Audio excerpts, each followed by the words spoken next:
سيدتي أنسي سادتي، عدنا إليكم بحلقة جديدة من برنامج زيع يا مذيع. معانا أبو ليان نديم بهاء.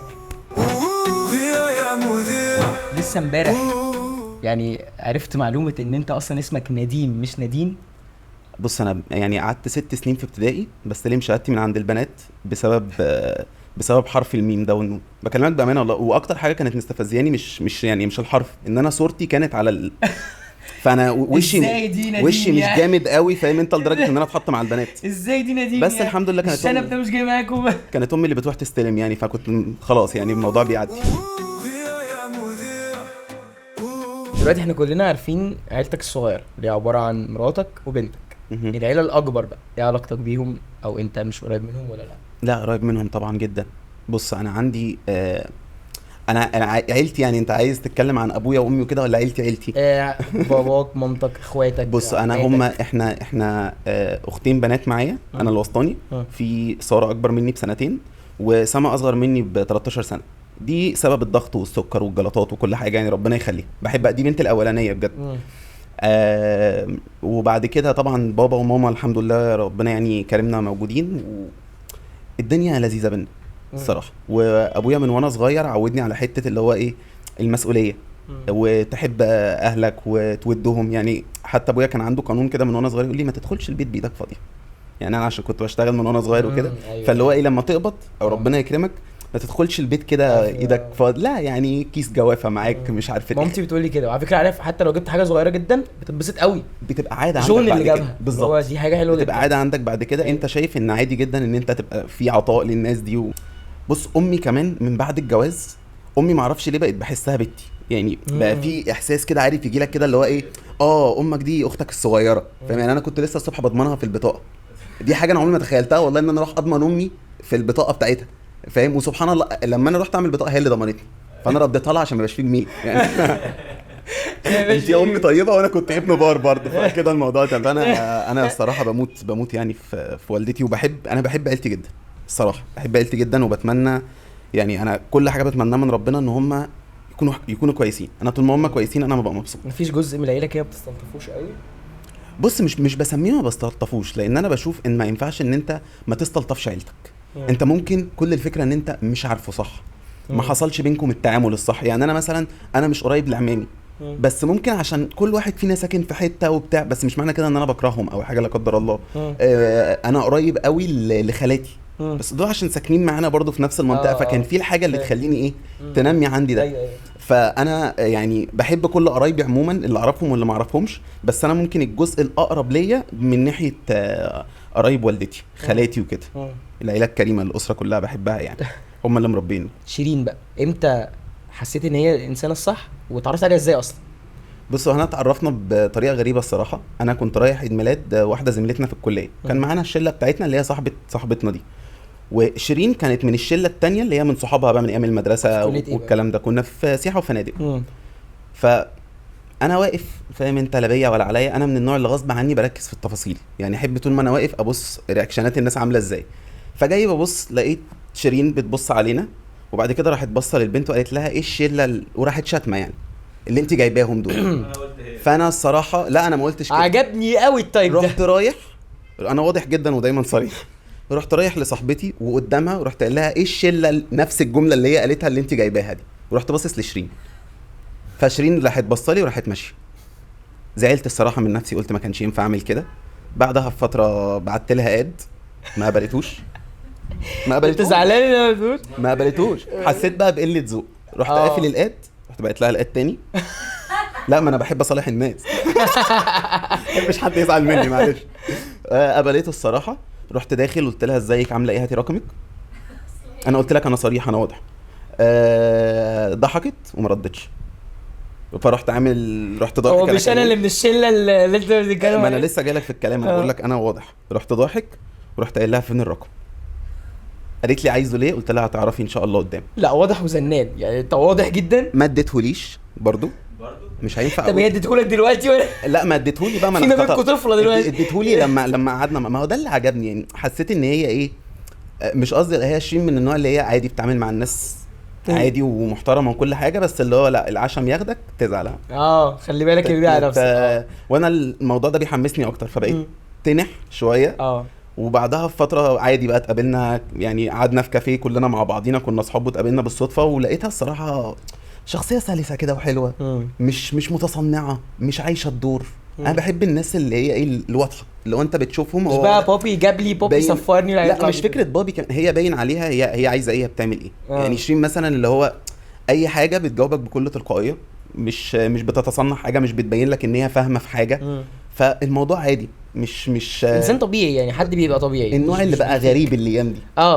دي بقى فاهم المشكله، الناس اللي هي بقت واضحه، او الناس اللي هي العاديه اللي تقول انا مش فاهمه، مش بعرف بالظبط. اتكلم انجليزي مثلا، مش بعرف اتعامل، مش بعرف اكل بشوكه وسكينه، بقت ناس غريبه الله وسطنا ينور يعني. عليك. دي حاجات مشكله فانا أصلاً. الموضوع الصراحه يعني عجبني، ولقيتها جميله الصراحه وطيبه وكده. بعدها بفتره قلت لها بحبك، بعدها بفتره سيبنا بعض. انا قلت لك انا صريح، انا بنقل لكم بسرعه عشان ايه. بعد قرايه الفاتحه لا كنا لسه ما قريناش. كنا لسه لاحظتوا ان انا بطلع بنزل مره واحده تحميس كده. فسيبنا بعض، حسيت ان انا ما كنتش متظبط الفتره دي الصراحه. بعدها بفتره رجعنا، بس اللي هو رجعنا اللي هو ايه، لا بقى حددي لي ميعاد مع باباكي على طول اروح اقابله. والحمد لله يعني رحت قابلته والدنيا مشت والعين جت. والحمد لله يعني. قعدت كام سنه خطوبه وقعدت؟ هي كانت المفروض تبقى سنتين، ولكن جماعه كويس ان انا هحكي الموضوع ده، ركزوا معايا بقى عشان اي حد خاطب يعني عموما داخل في ريليشن يخلي باله من الموضوع ده. انا كنت المفروض الخطوبه تبقى سنتين، ففي يوم من الايام واحنا خلال السنه الاولانيه بتاعه الخطوبه، والدتي قعدت، كنا عاملين عزومه عندنا في البيت ليهم وكده، ووالدتي معرفش كانت عامله رقاق حاطه فيه ليا زياده، بشره جوزة الطيب بطريقه اوفر. المهم ان احنا اكلنا عملنا كلنا كده. عارف انت اللي هو انت بتريح كده. فخلاص احنا بجد ريح. فلقيت امي مره واحده راحت قايمه كده قالت لهم والله يا جماعه انا فكرت. وانا امي لما تقول يا جماعه انا فكرت، هي ما فكرتش، هي قررت. هي عملت دراسه جدوى، راحت عملت 3 قروض. بص هي ظبطت الدنيا على الاخر، بس هي بتدي لك حته اللي هو ايه، انا فكرت. كنا في شهر 4، فكرت يعني ايه رايكم يتجوزوا في شهر 7 اللي جاي. هو كده كده باع شقته ومعاه الفلوس اللي هيوضب بيه الشقه دي، اللي هي شقتنا ايجار قديم، ياخد الشقه دي يوضبها، واحنا نطلع بره في ايجار جديد، ويوضبوا الشقه في خلال ال3 شهور دول. فانا قاعد اللي هو حلو الموضوع، بس مين بقى اللي انتوا بتتكلموا عليه يعني؟ مين اللي هيجي؟ شيرين مين؟ حلو يعني انتوا طالع عندكم ابن تاني معانا هنا في الشقه، جميل، حلال عليك، حلال. والله بجد كنت قاعد اللي هو مصدوم، لدرجه ان انا اول حاجه عملتها قلت لهم بعد اذنكم ثانيه، طلعت كلمت واحد صاحبي احمد عبد الهادي كان في الجيش، قلت له احمد الحق بيقولوا ان انا فرحي كمان 3 شهور. بكلمك بجد، احمد الحقني. واحمد عمل تصرف تعال اقبض على ماما. والله عمل تصرف غريب، كلم واحد صاحبنا قال له الحق نديم هيتجوز كمان 3 شهور. فاحنا حجزوا القاعه وظبط الدنيا. فهو كلم، والله بجد الموضوع كان غريب. جابوا البيت واتجوزته في 3 شهور. حصل. معلش ثانيه واحده. باشا انا بقول لك امي فكرت، خلاص مفيش كلام. وهم دلوقتي عايشين في الايجار الجديد. وانت قاعد في الايجار القديم دلوقتي. وعملتوا الشقه ووضبطوها، كل حاجه اتبستفت. بص هو الصراحه هو ربنا كان مسهل. انت ما بتعرفش الدنيا بتمشي ازاي. ممكن المشكله الوحيده اللي واجهتني هو بتاع السيراميك، مش هتكلم عليه. مش هتكلم عليه بجد، عشان هو في الاول في الاخر راجل طيب برضو. هو كان راجل طيب، مش هقول غير عليه غير كده، بس انا وهو قدام ربنا بكلمك بجد. لا الصناعيه عموما هو ربنا يكون في عونهم، ناس شقيانه وكل حاجه، بس في مراوح على قلبهم اكتر من الكاستمر سيرفيس. شوف يعني انا مش كاستمر سيرفيس، لا هو مطري عني خالص. جوازي كمان 3 ايام، هنعمل الحمام اسمه مش كسرناه، فرحك كمان 3 ايام، كسرنا الحمام، هنعمله في ال3 ايام، استعجل ليه؟ مش هينشف، مش هينشف. لا انت كل حاجه هتنشف وكل حاجه هتتظبط. فلا والله الحمد لله الدنيا مشت وكانت يوم الفرح قالوا ما تدخلش الحمام بقى عشان لسه سقيل. يعني لسه يعني ما تحاولش قوي ان انت تحط ايدك على السيراميك عشان ما يقعش. يعني اللي هو ايه، يعني النبي يعني استحمى في الصاله، يعني استحمى على باب الحمام كده. يعني يا دوبك كده خرطومه في الصاله بقى بختار اهو. فالموضوع كان الحمد لله ماشي يعني. وكانت تجربه مش لذيذه قوي ان احنا الصراحه نحضر في ال3 شهور، خصوصا ان شيرين كانت في دنيا تانية خالص. كانت اول مره تكتشف الاونلاين شوبينج تقريبا. اول مره تكتشف النت، اول مره يدخل عندهم راوتر. لا بجد هو في الطبيعي البنات بيبقوا اكتر حد بيتدخل في الحاجات لان طبعا حقهم يعني. انت بيتك انت اللي عايزه فيه، وانا دايما كلمتي في الموضوع ده اللي هو ايه، هي الست ده بيتها، فانت وضبي واعملي اللي انت عايزاه، حتى لو انا مش مقتنع بس يعني. براحتك بالظبط. لا الموضوع مع شين كان بالعكس، اللي هو انت ايه بتتعصب بسرعه، خلقك ضيق، روح انت شوف دنيتك وانا هشوف لي كام شنطه اطلبها. بجد في شنطه صغيره مجنناني. انا هقول معلومه اول مره بجد اقولها وعارف ان هي غريبه جدا، بس شيرين يوم العفش كانت مفكره اوضه الاطفال اوضه النوم، ودين الله والله العظيم والله العظيم كانت مفكره اوضه الاطفال اوضه النوم. الحاجه الوحيده اللي شيرين اهتمت بيها في العفش كله اللي طلع في الناس في اللي حصل كله طقم الكاسات، جابته على جنب كده قالت عشان ما يتكسرش. عمرك شفت عروسه جايه يوم يعني العفش بتاعها بشنطه باك صغيره جايه ليه ولا تشيلي فيها نقطه ولا تعملي فيها يعني حاجه؟ نحط فيها الاساتك اللي لا هنربط بيها هي كانت النقطه. جايه معاها ان هي طالعه رحله الفيوم مش جوازه. مش جوازه خالص. فانا شايل كل حاجه بقى فاهم انت، والناس كلها مدياني ايوه اتيتيود اللي برضه، هو ما هي برضه مكبر اكسبيرينس، ما هي برضه اكسبيرينس جديده عليها اللي هو يعني هو انا مطلق إيه؟ مرتين قبل كده. مش قصدي بس انت مثلا انت احتكيت بناس ودخلت في مواقف يعني عملت حاجات كتير. هي الصراحه يعني انا مش قصدي والله، بس انا خبرتي فعلا في الحياه يمكن اكتر من انا حاسه هي بيتوتيه جدا. هي 20 حواليها 3 4 اصحابها معاها من اولى ابتدائي تقريبا. والله مياده احلام ايه، والله هم 3 كمان تقريبا. والله كان في واحد رابع والله ما فاكره وبس. حياتها هي مقتصره على الكام شخص دول وطريقه دماغها خالص. مين اكتر واحده من صحاب شيرين مش بتحبها؟ لا بحبهم كلهم. متاكد؟ والله لا ما عنديش مشكله مع اي حد. يمكن اصل بص هم الثلاثه بجد مش هزار، ما ينفعش اقول ان انا ما بحبهمش عشان هم الثلاثه بيقعدوا عندنا في البيت اكتر ما انا وشيرين بنقعد اصلا. يعني احلام هي خاله ليان اجبار علينا. انا فاهم والله مش هزار، وبجد من اجدع الشخصيات اللي انا شفتها. مياده زنانه شويه بامان، بس ربنا برضو يكون في عون جوزها عليها. طيبه جدا برضو. وقلت مين الثالثه؟ ايه شقيانه برضو ربنا يكون في عونها برضو شغل. فلا هي الصراحه حواليها كام شخصيه كويسه يعني. ما فكرت يعني ما فيش في مره اظن قلت لشيرين ابعدي عن صاحبتك دي، او هي شيرين اصلا انتقائيه. يعني الحاجه اللي بتصدعها او بتحس ان الحد ده مش كويس او حاجه هي لوحدها بتعرف تصفي الدوائر بتاعتها. يعني شيرين انا عمري ما شغلت بالي ان انا ارجع وراها مع في تصرفات او مع ناس. لا هي ناضجه الصراحه في الحته دي جدا يعني. هل شيرين بتغير ولا لا؟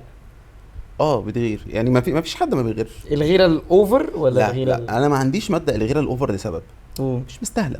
مش مستاهله تغيري من واحده انت ما تعرفهاش، هي مش موجوده اصلا في حياتك، صفر على الشمال.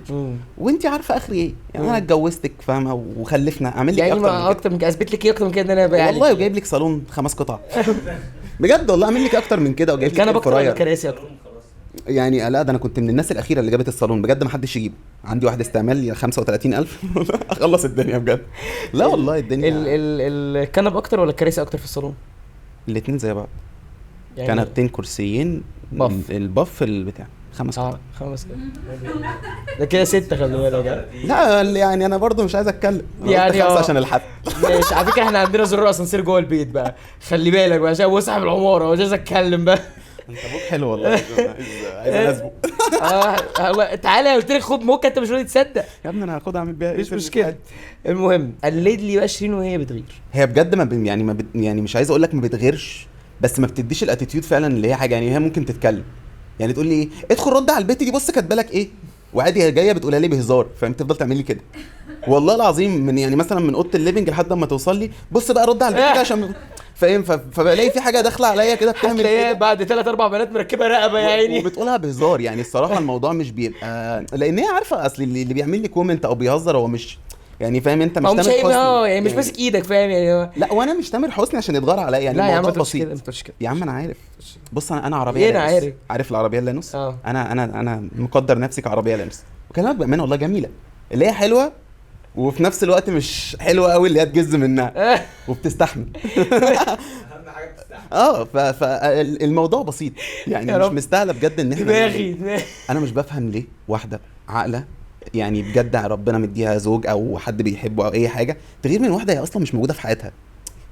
كبري دماغك. بص الغيره لو هتبقى على موقف يستاهل انا معاك، انما عمال على بطال الموضوع هيقلب بخناقه دايما وهيبقى فيه زي تحكمات وانت مش هتغيري عليا بقى واسكت لك. لا ما انا برضو بقى اي حد بقى ايه هغير بقى وافضل اتكلم واعمل. الغيره مش ان احنا نعمل مشاكل. الغيره ان انا بحبك فببين لك اللي هو ايه يعني هدي الدنيا شويه اعقل. فانا بحب الغيره اللي من نوع ده. شيرين كده الصراحه اللي هي لما تحس ان انا بقى طب ايه 5 عقل ولا نتلم ولا انت وصلت ل3 وسكت. فلا نكملهم 5 عقل عادي. انا بحب كده الصراحه. مش ناوي تتجوز تاني ولا ايه؟ مش ناوي تتجوز تاني ايه مش ناوي تتجوز ده؟ مفيش حد كده ولا كده؟ ليه اتجوز تاني؟ شيرين وكفى. بقى يا راجل يا مؤمن جايب لمراتك جهاز كشف الكذب. ما انا جايبه لنفسي يعني، وانا جايبه لها بس. حول ولا قوه الا بالله. انتوا ليه دايما بتبصوا حق المراه إيه وحق ده؟ الرجل؟ انا جايبه، انا مش انا اللي جايبه، شاريه بفلوسي. هو مش على فكره، هو ما بيكشفش الكذب ولا حاجه، هو كل الفكره بس ان هو في زي يعني مستشعر عبيط فشخ يعني، بيبين ان انت متوتر او في حاجه زي كده. ده اللي انا يعني قريت عنه. بيكون جامد ولا لسعه كده، عارف الولاعه البتاعه، فاكر واحنا صغيرين صحابي دايما كانوا هي دي بقى، بس في صوابعك الثلاثه.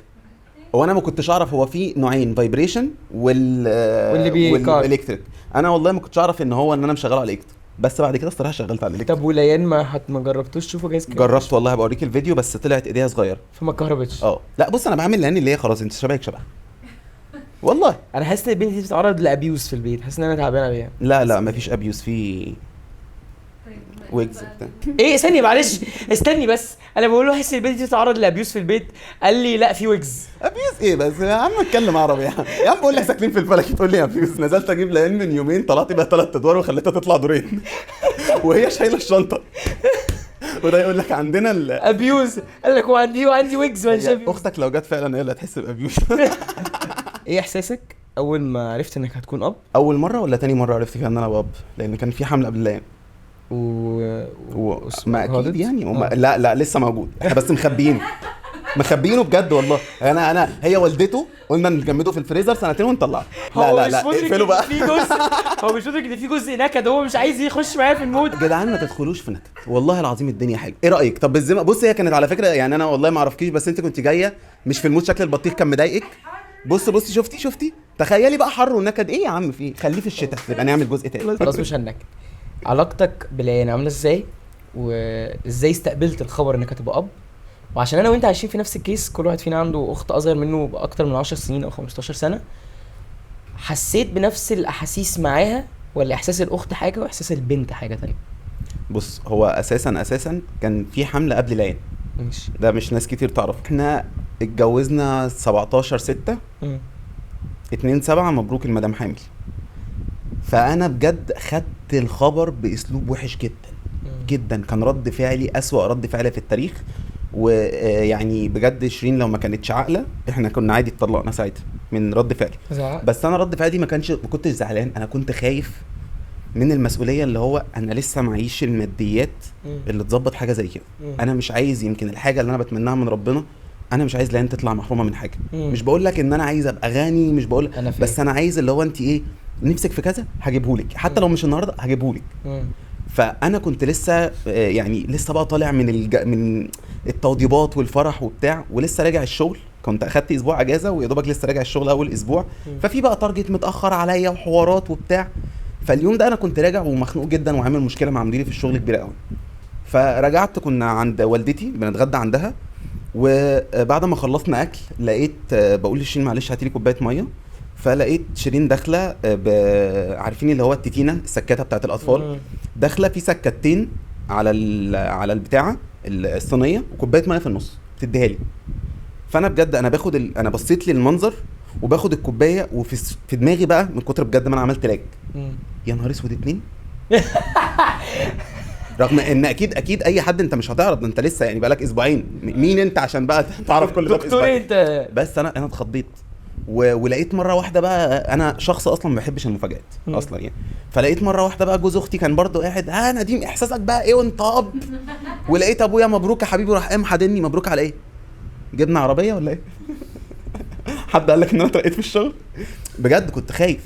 خدت الخبر بطريقه وحشه جدا، رحت متضايق وقال لي 20,000 مبروك كده والله بنفس الطريقه، ورحت دي حضن كده وقلت لهم طب يا جماعه انا هدخل انام شويه. بكلمك بامان، انا دخلت نمت مش عشان حاجه، انا حسيت مره واحده انا عندي ضغط عصبي. فانا بجد حسيت مره واحده ان انا دماغي النص ده خلاص انا مش حاسس بيه. فدخلت نمت وانا بجد بسال نفسي سؤال واحد، هل انا هقدر على حاجه زي كده في الوقت الحالي؟ وكنت لسه بقى في خوف وبتاع، ولسه متجوز ولسه بنتاقلم على بعض يعني. بجد انت لو عديت اول كام شهر في الجواز كويس، انت ربنا يكرمك في اللي جاي. فاول كام شهر دول بتبقى الدنيا لسه تنشن بين كل واحد فيكم، بيحاول ان هو يبين نفسه قد ايه هو كويس، وفي نفس الوقت عايز يبين نفسه نورمال عشان اللي قدامه ما ياخدش اتيتيود معين ان انا كده على طول، لا انا مش كده. فالموضوع بيبقى غريب شويه في الاول. بس والله اول ما صحيت برضو كلمت مين بقى؟ تخيل، صاحبك اللي في الجيش، بس كان راجع. كان راجع بقى، ما احنا اتجوزنا خلاص بقى. كان راجع انا هبقى اب كمان. والله. انا كلمته والله العظيم، انا حلو قوي دي. يقول لك ايه؟ والله انا ما قلت له اي حاجه. انا قلت له بص، احمد عبد الهادي من الناس اللي ما بيردوش بسرعه نهائي، اللي مش بيجوا بسرعه، اللي مش منتظمين في مواعيد الكلام ده العادي يعني، مع اغلب البيست فريند بيكون كده. انا احمد كلمته مثلا كان الساعه 5، قلت له انا هنام نص ساعه بالظبط واصحى تكون عندي في الفلكي عندهم. طب في ايه وبتاع؟ قلت له لو ما جيتش خلال النص ساعه دي كارثه هتحصل. طبعا لا في كارثه ولا حاجه، بس اللي هو انا ايه، انجز تعال اخلص. ياجوج وماجوج هيطلعوا من 16 الاصلاح عندنا. انجز والله. فجاء اول ما انا قلت له انا خايف يعني، انا مش زعلان، بالعكس انا فرحان جدا بس خايف. فاول ما صحيت من النوم، شيرين برضه لقيتها نايمه عادي جنبي. برضه هي خدت الصدمه برضه، فاهم. صحيت والله، رحت لها والله انا اسف ما كانش قصدي وبتاع. رحت طالع لامي، اول حاجه قلتها لها هي امي الصراحه اول ما شافتني قالت لي ايه الرد راحت قايله كلمه يعني كده، وراحت قالت لي اللي انت بتعمله ده شغل، وراحت قايله كلمه برضه كده. عندكم هنا الصوت بتاع محمد عبد العاطي اللي هو عندكم قول براحتك. لا هيقول لك برضه مين البنت اللي ورا الكاميرا بقى في الشغل ده. لا هي راحت الصراحه مدياني شتمتين كده، انا امي فير قوي يعني، راحت مدياني شتمتين كده فانا برضه عملت سكيب لكل اللي هي بتقوله. قلت لها شوفي لي جمعيه عشان الولاد. بجد انا خايف، انا معلش في اصل مين هيسند معاك؟ معلش انا اسف. مفيش. بعدها بحوالي اسبوعين تقريبا او 3 اسابيع حاجه زي كده، هي شيرين جت بالليل مره واحده. لا ما احمد بقى اللي هو تمام خلاص، احمد قعد معايا اللي هو خلاص يا عم مبروك على وبتاع، وفضل يحمسني بجد يعني. احمد اللي هو ايه، يلا بقى خلف تاني. ده تاني دلوقتي. تولد يعني بكره. الموضوع هو الصراحه ما ادانيش اتيتيود اللي هو ايه جو خلفه يا ابني انت لحقت لا. حتى احمد اول مره لما رحت اتقدم برضو اللي هو الجواز بكره جميل. بكره الجواز. من الناس اللي هي يعني بتحب ان انت تعمل خطوه كويسه. مبسوط ايوه. ف يعني كانوا 3 اسابيع بالظبط، ولقيت شيرين حصل يعني سقطت وكده. قالت لي ده كده شكلي سقطت، وقلت لها لا، ده انا سرشت على جوجل وعرفت ان انت كده الحمل بيثبت. والله مش هزار. وفضلت اقول لها نكت، الكلام ده كان على الساعه 12. فضلت اقول لها في نكت وبتاع، ما انت مراتك جايه لك الساعه 12 بالليل بتقول لك انا سقطت، حتى هتقعد تلطم جنبها. خش سمر بقى. لا خلاص الحمد لله. بص الحاجات دي في حاجات بالاخص ما يتقالش فيها غير الحمد لله. بس انت كنت عارف ولا انت؟ انا كنت متاكد مليون في المية ان هي سقطت. متاكد من قبل ما تقول لي اصلا. من قبل ما تقول لي، بس اللي هو خلاص ما لا هينفع ان انا انيمك، انت كفايه اصلا ان انت مخنوقه، فمش هينفع ان انا انيمك مخنوقه اكتر. فخلاص الدنيا لذيذه، احنا لسه متجوزين بقالنا يعني ايه شهر مثلا ولا شهر واسبوع، صباح الفل يعني. غيرنا بيبقى لسه راجع من الهاني مون. يعني بجد فاهم. صلي على النبي كده في قلبك. الشهر الجاي نخلي بعدين الدنيا لذيذه فعلا. بعدها بكام شهر والله لقيتها كنا عاملين، لقيتها هي اول مره تقترح عليا ان احنا نعمل فيديو. كانت اول مره تعالى نعمل فيديو وبتاع، قلت لها قشطه يلا بينا. كان فيديو كده ان احنا قال ايه يعني، انا بشغل اغنيه في ودني وهي بتقول لي كلمه المفروض ان انا اعرفها، فهي عماله تقول لي انا حامل وانا مش عارف، فاكرها بتقول لي انا جامد وانا حامد قلت كل حاجه بجد الا ان انا حامل، لان انا اللي هو عايز اقول لها ايه ما تهدي بقى يعني، احنا لسه من شهر اهو، ايه اللي حصل تاني. فانا اكيد قلت اكيد مش، وبرضه قلت اكيد مش عايز يعني، حتى هي جت في دماغي الصراحه، بس انا قلت بقى مش عايز اقولها عشان اللي هو ايه ممكن تاخدها ممكن الجرح برضه يتداس، فما قلتهاش. فلا لقيتها بعد كده بقى اللي هو انا حامل وبتدمع وبتاع، فرحت جدا الصراحه. وكان نفسي ان هي تبقى بنت، انا كان نفسي ان هي تبقى بنت واسميها ليان يعني، دي كانت حاجه انا مقررها الصراحه. وانا كمان مقرر فريده. وجت لولي بقى. اللول. انا عايز اعرف ايه علاقه عبد الفتاح الاسري بيكوا في العيله؟ القصعي بجد مش هزار. ليان كل ما بتلبس طقم بيكون ليها كاركتر معين يعني، والله ما هزار. ليان اتفرج عليها مثلا، بص انا بقول ليان اتفرج عليها كأن فاهم انت عامله 3 4 مسلسلات قبل كده 16 سنه بقى كده. اتفرج عليها عندها في الانمي اوورد فاهم. لا والله اتفرج عليها مثلا لما كنا عاملين الفيديو اللي هي لابسه فيه الجلابيه اللي هي الحمراء دي، الفولكلور دي. ايوه تحس فاهم انت حلوه كده. بنت طالعه بدراوي سكين يا بيه وبتاع. تيجي بتتفرج عليها مثلا وهي لابسه فستان، فانا بحب ادي لكل ليان كل لما بتبقى في فيديو كاركتر. وهي صغيره بجد ليان كان عليها بصات استغفر الله العظيم. الناس كانت مفكره ان انا ما ببينش ليان عشان الحسد، لا بجد كانت بتبص لنا باستقذار. ليان اول اسبوعين والله هوريكم الصوره لا مش هينفع تحطوها، انا اسف انا كنت مخبيها اصلا. والله قاعده عامله لنا كده والله بجد. انت مولود انت عامله كده ليه؟ انا اللي دخلت جمعيات، انا اللي اتقرفت، احنا امك اللي ولدتك يعني احنا الدكتور اللي ولد، يعني كل حد فينا بذل مجهود. انت يعني عملتي ايه في حياتك؟ كل الفكره ان انت نزلتي وطلع تراوه طلع في حته جو قوي. فبجد كنت هي كان ليها بصات كده بقى، عبد الفتاح القصعي وحمو الزو والناس دي كلها، دي كاركترات بجد يعني اتعاملت معاها في وقت من الاوقات. حمو الزو ده حد يعني اعرفه، بس مش هينفع اتكلم معلش عشان هو شخص مؤذي شويه يعني عشان هو بص هو اجدع سواق توك توك انا شفته في حياتي. هو شافني مره واحده وانا بركب، مش هزار كان فيه يعني، خلاص انا وقفت توك توك وبركب، ده راح جاي واقف جنب التوك توك مش هزار، شدني دخلني اركب انا بحبك. حلو قوي دي والله ما هزار. انا اول ما زقني انا رميت الشنطه بره التوك توك، حسبته يخطفني وما اعرفش ليه تميت ان انا ارمي الشنطه اللي فيها الشاحن بس واسيب نفسي في التوك توك. يعني ايه اللي هيحصل يعني؟ هيجيبوني بالسيريال نمبر بتاع ما تعرفش والله. كانت دماغي برضه انا بتصرف تصرفات غريبه ساعات، بس يمكن عشان كانت الشنطه جديده يعني برضه الواحد عايش بقاله كتير، الشنطه لسه جديده حلوه مش عايز يعني. فبقى كل لما يشوفني مش هزار بيعمل لي جو اللي هو نديم ده جامد فنان مين يا باشا اللي مصيطنا ويرجع بجد ورا كده بيتعارك. في مره بجد قال اللي مصيطنا دي في 3 قالوا ايه يا جماعه فالموضوع وانت بيكروز بيك كده وفي الاخر بقى الناس بتبص لي اللي هو ايه هو ده اللي انت بتتكلم عليه. وببقى نازل بقى في اغلب الوقت اللي هو يشبشب ما هو انا كمان جدا يعني مفيش صيت يعني. انا مره كنت بنقي بطاطس لماما، جت واحده من الفولورز بتوعي بتقول لي انت ما بتعرفش تنقي بطاطس جون ما بتعرفش تنقي بطاطس خالص يا جون. فقلت لها ايه؟ قالت لي طب هات كيسه متقلباها، وبدات تنقي بطاطس معايا. الحاجات دي يعني ما بني ادمين والله. بنزل اجيب بطاطس وفول وفلافل وكل حاجه يعني. لا يا جوني انت جامد. ايه ده؟ لا والله بنزل اجيب بطاطس وفلافل يخرب ده انت فظيع يا جماعه. جوني بيجيب بطاطس وفلافل والله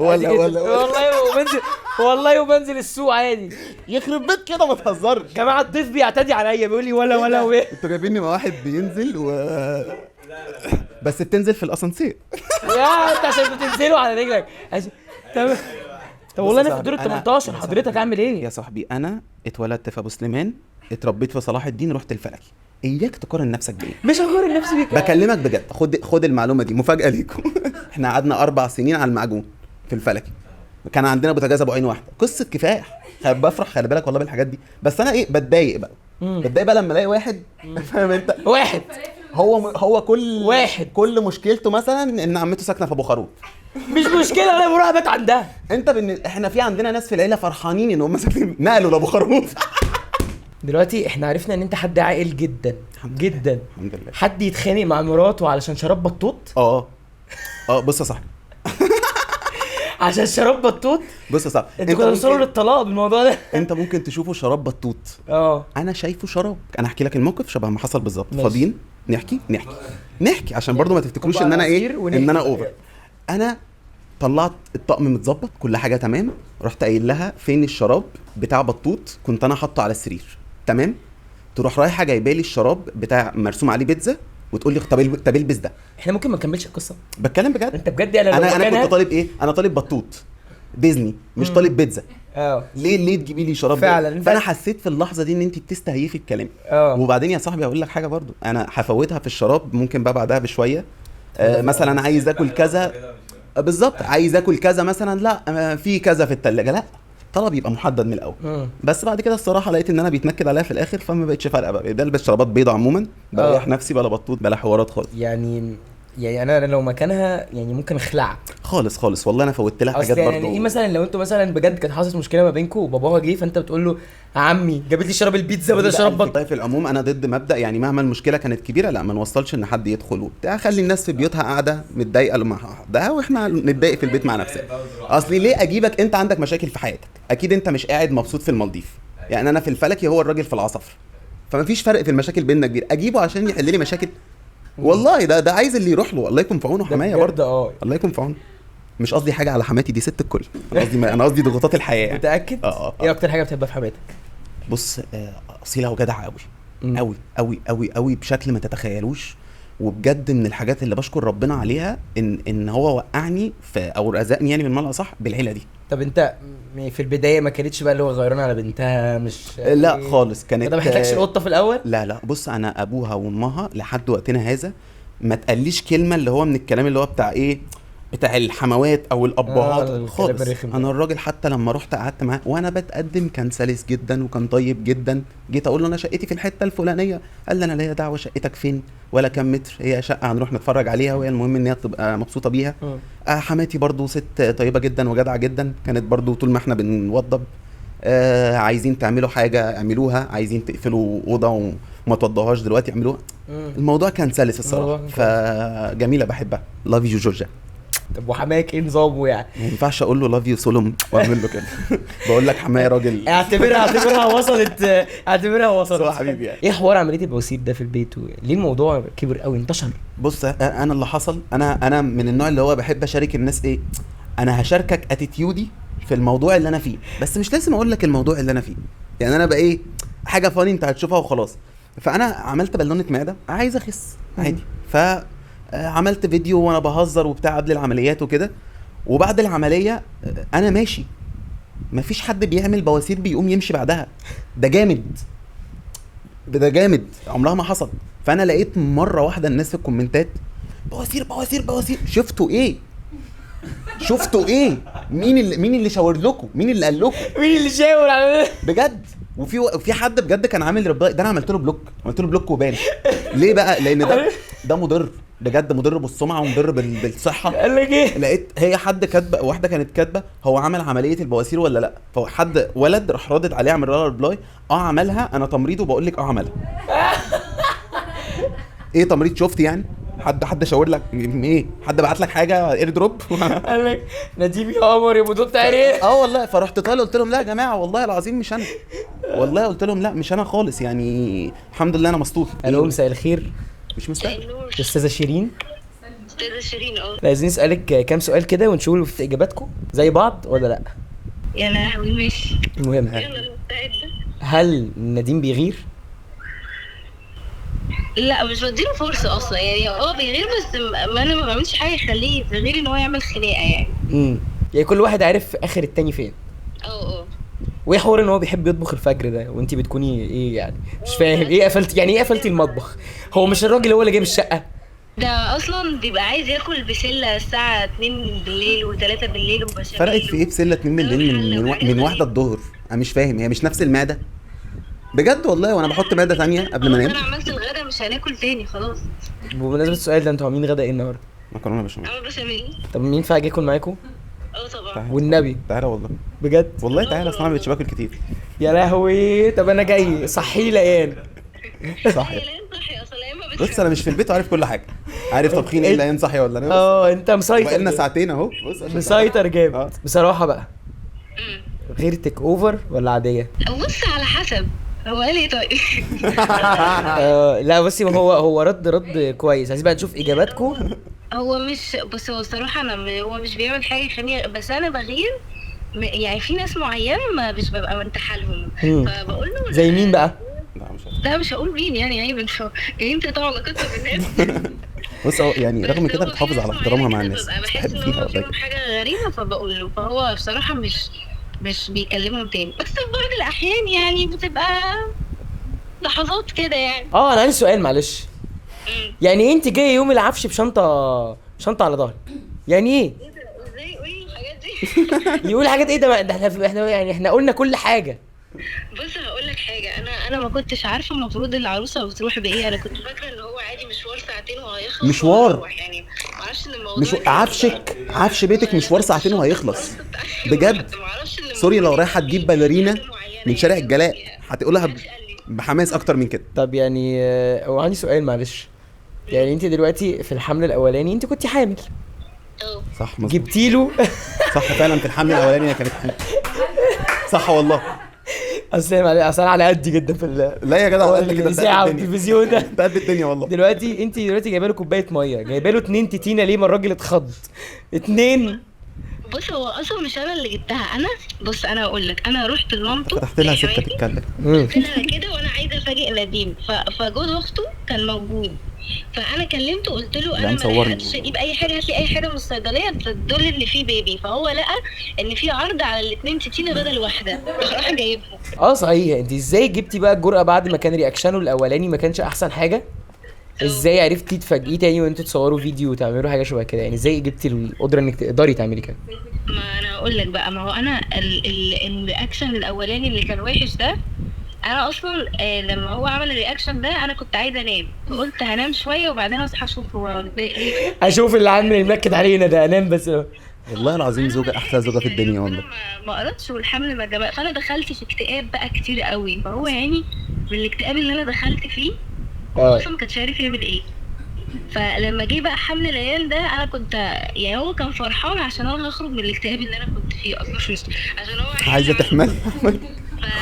فاستنيت بقى وقت ما رجع من الشغل، ما كانش متوقع اصلا، ما كانش في دماغه حاجه، وكان راجع متخانق مع المدير وحاجات كده، وقلت له تعالى نلعب لعبه صور اللي لا ما قلت لك انتوا الصراحه تشالنج. انتوا الصراحه شاطرين جدا، لان انتوا بتجاوبوا نفس الاجابات. يا ابني مش شاطرين صريحين، اه حافظينها. انتوا بتجاوبوا انتوا نفس شاطرين، انتوا انتوا بتجاوبوا مذاكرين كويس. ان فكره ان هو بيركز في كل التفاصيل دي حاجه بتخنقك او بتضايقك؟ لا خالص، عشان انا اصلا شيرين كنت كده في الاول. شيرين. بس كلمي يا شيرين. شيرين نديم معاكي. ازيك يا حبيبه قلبي، عامله ايه؟ الحمد لله قلبي لولي. التفاصيل يا شيرين انت مش بتتضايقي منها شور؟ شفتوا الشقه؟ في ملوخيه في ملوخيه مع البشاميل. انا جاي وش النهارده. بتقعد تركز في البيت وكل حاجه. ايوه انا الصراحه بركز في حاجات مش بتاعتي بامانه. بتركز في حاجات مالناش دماغ. بركز في حاجات غريبه. الحنفيه بتاعت الحمام مثلا، الحنفيه والله محدش بيركز فيها. في فراغ بين الحنفيه وبين الحوض على طول. الفراغ ده ليه يبقى مجير؟ فاهم؟ انا غصب عني، انا بقول لك انا تنح في الموضوع ده. انا بكوي رباط الكوتشي قبل ما انزل، بس مش هقول لك اكتر من كده، دي دماغي. ايوه لا بص بقى، انا هقول لك على حاجه اكبر بقى، انت مستعد في اللي انا هقوله لك ده؟ يعني ساعات السلم مثلا، السلم هو السقف بتاع السلم اللي احنا ملناش علاقه بيه، ليه لازم ننضفه ونمسحه بالميه مثلا؟ يعني الناس يعني هتطلع تقف على السقف. لا ميه برضه عشان يعني ما تغيرش. هو انا حاسس ان صعبان عليا. خلي بالك انت ما لاحظتش حاجه؟ طب اسالها مين اللي بينضفه؟ مين اللي بينضفه؟ ان مفيش حد بيعمل كده. مين اللي بينضفه؟ انا بنضفه، هو ساعات بيساعدني بصراحه. مين اللي بينضف السقف؟ مين اللي بينضف السقف؟ لا مش انا، وانا انضف السقف ليه؟ انا ممكن اقع واموت. قال لك انا ممكن اقع واموت.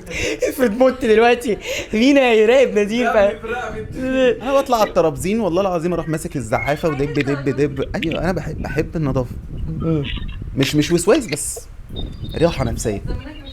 لا لا لا لا لا ده عادي، ده جو المكتب.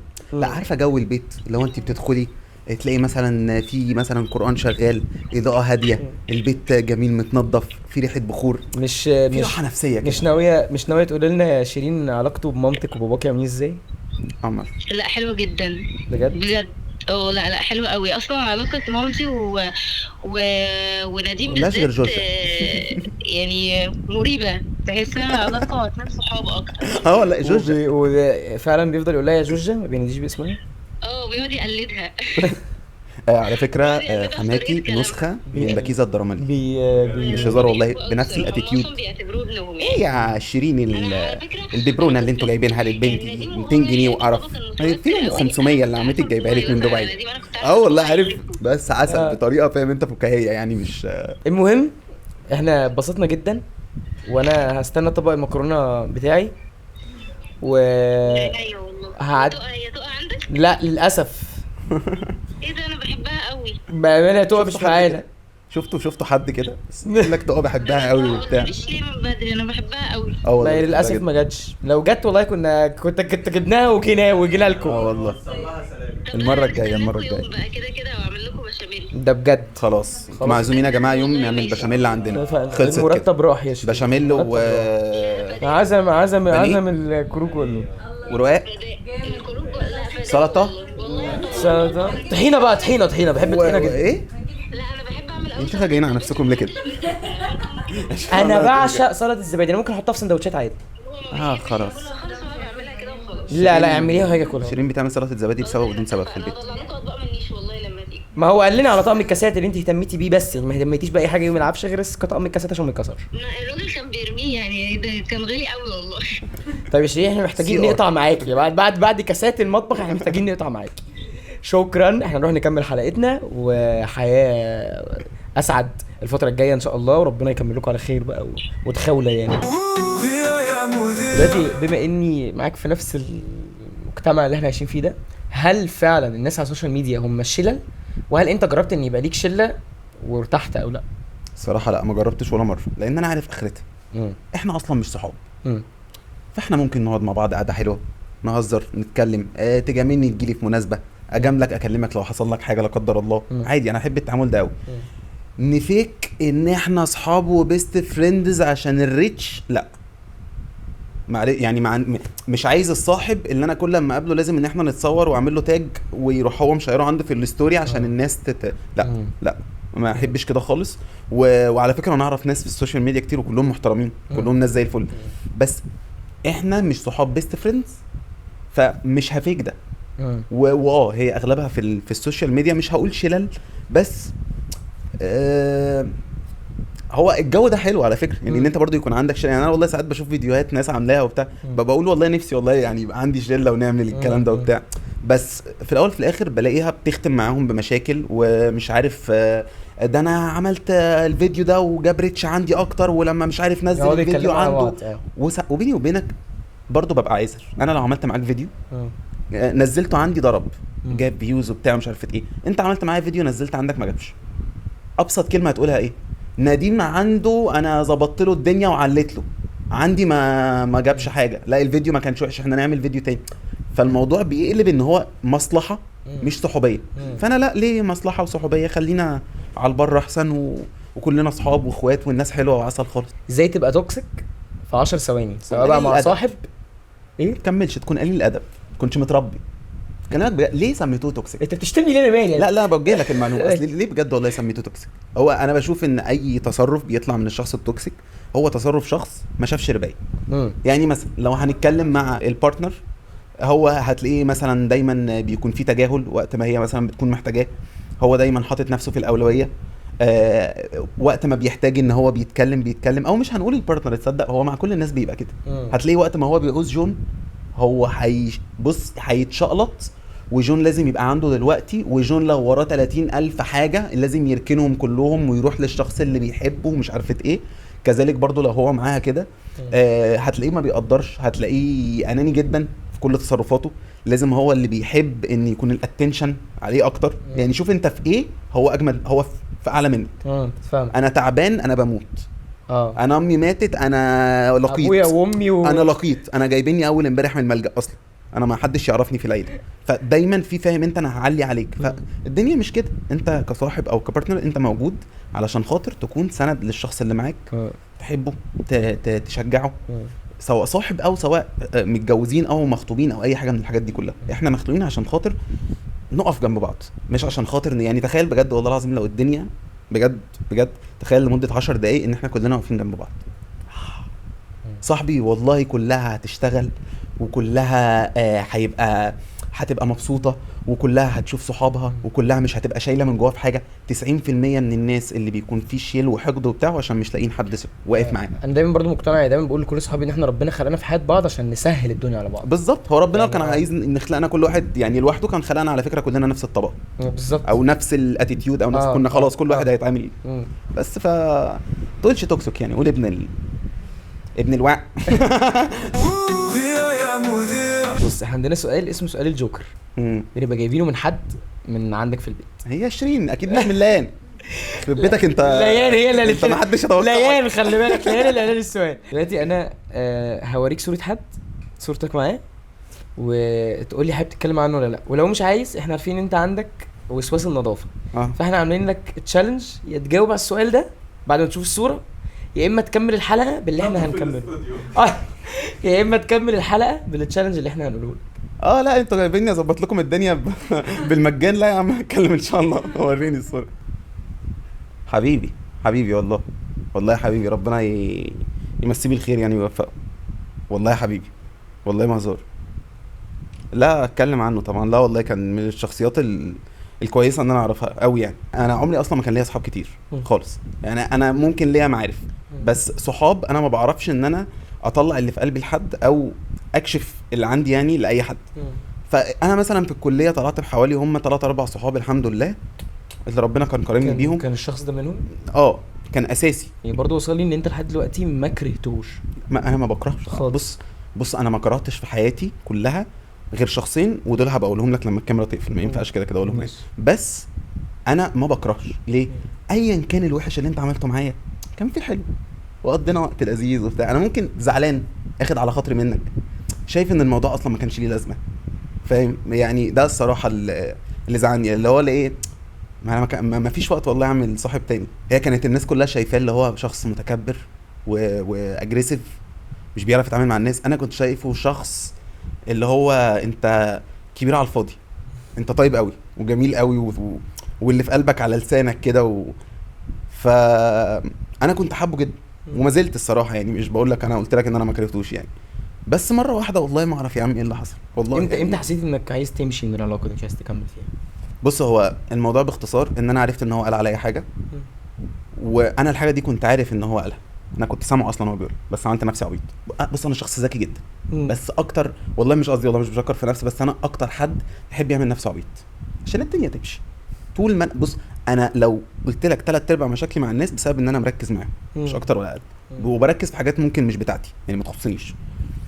فانا مع الشخص ده اللي هو انت حد كويس وانا احبك جدا، فخلاص حتى لو انت طالع منك تصرف كده كده مصارين البطن بتتعارك يعني شباب هم بيقولوا، بس التصرف ده صدمني يعني الصراحه شويه. واجهته؟ ما انا دي بقى اللي زعلتني. انا كان نفسي انا يعني قابلته وانا مديله اتيتيود اللي هو انت قلت كده، يعني انت عارف ان انا كنت مع حد وهو بيقول لي انت قلت كده دلوقتي، قول لي ان انت ما قلتش. يعني انا بجد كنت مستنيه من جوايا اللي هو ايه، لا والله ما كانش قصدي كده، انت فاهم نيتي، انا كان مثلا عايز ان انا اخلي الدنيا احسن ولا حاجه، والله كنت اخده بالحضن واقول له شكرا. بس هو قطع على الحوار، مشى يعني، اخد بعضه ومشى. فاحنا كنا زي في مكان يعني كده قاعدين مع بعض، فاللي هو بس كده خلاص. بس مش كل الناس بتعرف تواجه، يعني مش كل الناس بتستحمل ان انت تواجههم. يا عم انا ما كنتش هواجه اصلا، لان انا كنت الفتره دي زهقت يعني. انا كانت الفتره دي كانت اخر سنه كليه، فانا على اخر سنه كليه انا كنت خلاص بقى بتدمر في كل حاجه. انا ما بقتش طبيعي من بعد رابعه كليه. انا عمري خلي بالك ما كنتش كده، كنت يا جماعه والله كان دمي يخف من كده بكتير والله العظيم. والله كنت بحب اكتر من كده مش هنقدر. لا والله لا والله كنت بحب اقعد اتكلم مع الناس واهزر، وكنت بحب اقعد افتح مواضيع واقعد اسمع منك وكرر يا عم الكلام زي ما انت عايز. والله كنت بجد والله كان عندي نفس. 4 سنين في الكليه والله العظيم 3 جابوني الارض، ضغط عصبي، جلطتين، مشاكل في الكلى، بص اتهربت. طلعت في الاخر هم 3 صحاب من الكليه الحمد لله، بشكر ربنا عليهم. والله حتى من فتره والله العظيم قلتها لواحد منهم، قلت له انت عارف انت لو قمت قتلتني والله ما ازعل منك، عشان ما بقاش عندي قدره. والله العظيم قلت له يعني لو انت باللي انت بتعمله انا المفروض كنت يعني دفنتك بالحقيقه. يعني وحشه قوي لما الانسان يوصل لدرجه ان هو انا خلاص مش قادر ازعل حتى، يعني انا مش قادر حتى. ما انت هتعمل ايه؟ ما انا خلاص انا بجد والله يعني لو ابتديت ازعل شويه مش هعرف بقى حد. فانا اللي هو يعني خلاص انا بتمنى من ربنا بس ان انا ايه ابقى كويس، لان تعبت يعني. دلوقتي السؤال التاني، السؤال الاول بقى عشان ماشي بالظبط ماشي. سؤال تاني، ما تحددش ارقام، سؤال الذكاء. على طول الا بقول لك يا نديم. الا بقول لك ايه يا نديم. دلوقتي انت معاك 5 تفاحات، اخدت منهم 2، اتبقى معاك كام واحده؟ 5. اساله تاني، دلوقتي انت معاك 5 تفاحات، اخدت منهم 2، اتبقى معاك كام واحده؟ 5. يعني ليه؟ انا معايا 5 تفاحات، خدت منهم 2، محدش غريب اللي خدهم، فستيل معايا 5. في دلوقتي 5 تفاحات. ايه ده لسه ما جاوبليش ان هو معاك 5. انت عايزاني اغلط وخلاص؟ خلي بالك بصي، لا انا السؤال ده في حالاتي ما عرفتش اجاوب عليه. بص، سواق مشروع جاي من شارع طويل على 5 كمينات وهو اصلا ماشي عكس وما اتقفش. اوكي، ما اقول السؤال تاني. ما هو ماشي عكس، اقول السؤال هو تاني. ما راحش للكمين صح. هقول سؤال تاني. سواق مشروع جاي شارع طويل كده عكس. اوكي ثانيه، انت قلت سواق مشروع مش واحد سايق مشروع، فهو ماشي عادي. ممكن بقى تقول لي ايه هي الحاجه اللي بتوديك كل مكان من غير ما تتحرك؟ اسرائيل بعتيلي الاجابه عشان مش عارف. حاجه بتوديني كل مكان من غير ما اتحرك. ثانيه، ما المواصلات عادي بتوديني من غير ما اتحرك. ما هي تتحرك. من غير ما هي تتحرك. لا تاني كده ايه؟ حاجه بتوديك كل الحاجات، بتوديك كل المشاوير من غير ما هي تتحرك.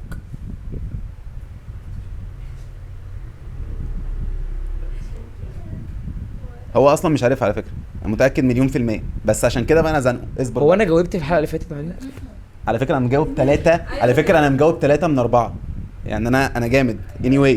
بس ثانيه يعني حاجه بتوديني كل الاماكن هي من غير ما تتحرك. هي اللي مش بتتحرك ولا انا مش بتحرك؟ تانية انت قصدك مش بتتحرك اصلا؟ طب انا اسف، توضيح اكتر. بروح ولا ببقى عادي في مكاني؟ الفلوس طبعا. تكون بتروح وتروح كتير غير الطبيعية بتاعتها. الا غير طبيعيه كمان؟ ما اعرفش، انا ايه شغل ما وراء الطبيعه. ايه دي؟ ايه دي؟ ايه الجمدان ايه دي؟ يا والي؟ اندماج. طب ثانيه، انا قلت لك ايه قلت لي ايه؟ لما عملت لك كده وانت رحت قايل لي لا مش فاكر ايه ده. من 5 دقايق؟ والله ما خدت بالي. انا انت قلت لي لا ليه؟ لا ده يا جماعه مش البتاع ده بيصور، الفار شغال، يبقوا راجعوا. مش هقول اكتر من كده والله العظيم. بعد ما انت سالت باقل من دقيقه انا رحت اعمل له كده، راح عامل لي كده. ما انا ما اعرفش يا عم، شبه زيك. يعني فكك، هو كمان مش عارف الاجابه، هو مش عارف انا بشاور على ايه. ايه ده؟ هو انا أصلاً. هو انا قلت دماغي ساعتها، انا قلت دماغي والله. اقول لك ايه بس، اقول لك ايه، ادخل على اللي بعده، ادخل على اللي بعده. انت صعب انا اللي صعب بجد، انت صعب. دلوقتي انت سايق مشروع ورايح المنشيه اوكي. ومعاك 5 افراد والاجره 5 جنيه. كم عمر السواق؟ يوم 21/9 هيكمل 28 سنه. 21/9. اه انا الشهر ده 21/11. انا شيرين 9/9، انا 21/9. حلو. انا مش هزرقه على فكره، انا هزرقه وميزان الاثنين. تلاقيني مجنون كده. أنا بقى هي لا. دي بقى الفكره، انا والله غصب عني، انا والله الناس مش فاهمه انا بعاني ازاي. خلي بالك انا 2 عكس. انا بص، انا عشوائي قوي ومنظم جدا. عشوائي قوي، يعني ممكن تدخل عليا دلوقتي هتلاقيني بص قاعد مفنيخ والدنيا حواليا بايظه. ادخل 10 دقايق وتعالى هتلاقيني رافع البتاعه دي وبمسح تحتها وبجد والله العظيم انا غريب. شخصيه امي برضو مسيطره عليا. طب انا عايز اقول لك حاجه والله بجد، انا كان نفسي الصراحه من زمان ان انا اعمل بودكاست. انا نفسي اتكلم، نفسي الناس تسمعني والله مش هزار. انا نفسي الناس تسمعني، نفسي اقعد مع ناس احس ان هم مهتمين عموما باللي انا بقوله غير شيرين يعني امي خلاص الاشخاص دي فاهم انت، بقوا معايا على طول. بس والله انا مبسوط جدا انا كنت معاكم النهارده والله والاسئله عجبتني جدا. واي حد عايز يعني حاجه يكلمني في كنت مبسوط والله ان انا معاكم النهارده والله. وشوفوا بقى تفتكروا مين هيبقى ضيفنا المره اللي جايه مع برنامج يا مذيع.